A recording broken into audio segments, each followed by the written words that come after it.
Hey everyone, and welcome. Today, we are jumping into one of the oldest, most legendary games on the planet, chess. We're talking about a game of pure skill and brain power, all happening on that classic 64-square board.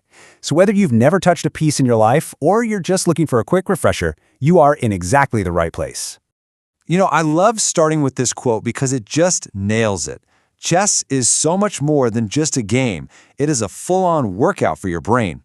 It teaches you how to be patient, how to think ahead, and how to solve some really tricky problems. It's like you're the general of your own army on a mental battlefield. So, here's the game plan for today. We're going to start with a quick dip into its history, then you'll meet the pieces of your army.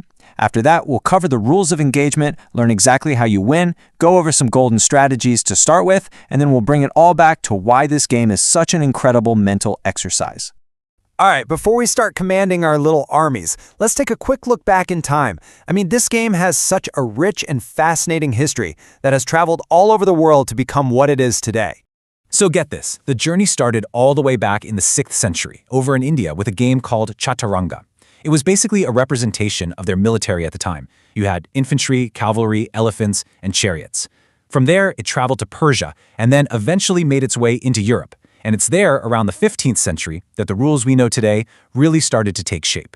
So yeah, every time you sit down to play, you're taking part in a tradition that's about 1,500 years old. How cool is that? Okay, now for the main event.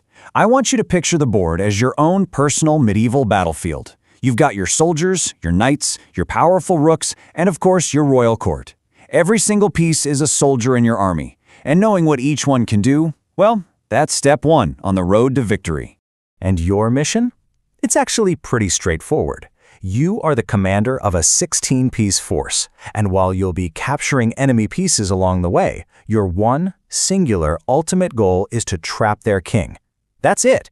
Every single move should in some way serve that final objective.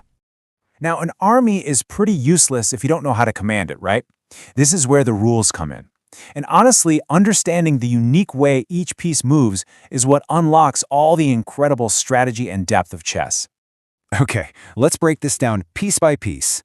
Your pawns are your frontline soldiers. They move 1 square forward, though they get a special 2-square dash on their very first move, and they capture diagonally. Now the knight, this piece is special. It moves in that tricky L shape, and it's the only piece that can actually jump over other pieces. Bishops are long-range snipers. They sweep across the diagonals. Rooks are like towers of power, controlling the straight lines, up, down, and across. Now you'll see these point values. Think of them as a quick guide to a piece's power.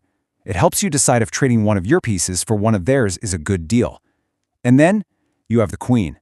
She's the superstar, worth a massive 9 points, and can move in any direction she wants. Finally, there's the king. He's slow, moving just 1 square at a time, but he is literally priceless. If you lose him, you lose the game. So you've got the moves down, but how do you actually win? Here's the thing. It's not just about capturing the most stuff. The entire game, every move, every plan, it all comes down to the fate of one piece, the king. First up, we have to talk about check. Think of it as a warning shot. It's when you move one of your pieces to a square where it's directly attacking the enemy king. It's like saying, hey, watch out, your king's in danger. When a king is in check, your opponent has to deal with that threat on their very next turn. They have no choice. And that warning shot leads directly to this, the knockout punch. Checkmate. This is it. This is the whole point. Checkmate is when the king is in check but has absolutely no way out. Remember, there are only 3 ways to escape check. You can move the king away, you can block the attack with another piece, or you can capture the piece that's attacking you. If none of those options are possible, that's checkmate. Game over. You win. Okay, this next part is absolutely crucial for beginners to understand. There's a huge difference between a checkmate and a stalemate. Checkmate, as we said, is a win, but a stalemate, that's a draw, a tie. This happens when a player is not in check, but they have 0 legal moves to make with any of their pieces. It's a really common trap for new players who are totally winning, so always be on the lookout for it. Okay, we've got the rules down, now let's start building on that. See, knowing how the pieces move is one thing, but starting to think like a chess player, that's a whole other level. These golden rules will give you a solid plan right from move 1. So for the start of the game, just focus on these 4 big ideas. First, control the center of the board. Those 4 middle squares are the most valuable real estate, because your pieces control more of the board from there. Second, develop your pieces. Get your knights and bishops off the back rank and into the fight. Third, castle. It's this awesome special move that scoots your king over to safety behind a wall of pawns. Do it early. And finally, try not to move the same piece twice in the opening. You want to be efficient and get your whole army in the game. Now let's talk about some of the fun stuff. Tactics. And one of the most powerful and satisfying tactics out there is called the fork. This is when you use a single one of your pieces to attack 2 or more of your opponent's pieces at the exact same time. It's beautiful because they can usually only save one of them. And here is the classic, most brilliant example. The knight is an absolute master of the fork. Just imagine your knight hops into a square where it's suddenly attacking the enemy king and their queen. Well, the king has to move out of check, which means you just get to scoop up their super powerful queen on your next move. It is a game-changing, devastatingly effective tactic. So we've covered the board, the army, the rules, and even a little bit of strategy. But as we start to wrap this up, I really want to bring us back to that very first idea we talked about. And you have to remember this. The point isn't just about winning.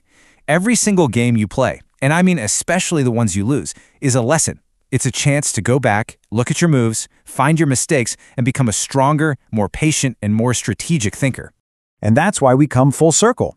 This game is a workout. It pushes you to think ahead, to spot patterns, to change your plans on the fly. It really truly is a gymnasium for your mind, and you've just finished your orientation. You now have all the basic tools you need to play. The board is set, the pieces are lined up, and your army is just waiting for your command. Your first game is right there waiting for you. So the only question left is, what's your opening move going to be?